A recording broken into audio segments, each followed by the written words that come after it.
讲到这28拄要开始休呢，高铁甲台铁的客服系统都收到有人讲要抗炸弹来杀人，警方是接到通报，随动员来加强车站的巡查。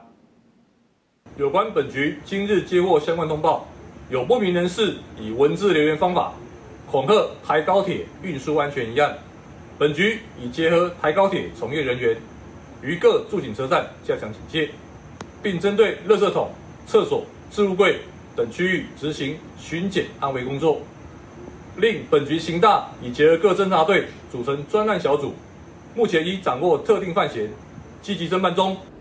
铁路警察表示，已经加强各地车站的警戒，针对车站的粪扫桶、便所、甲架柜啊等所在加强巡查。另外，这刑事的已经做专案小组来侦办。目前了解，这2件恐吓应该拢是同一个人所发出来，会继续来对查在来源。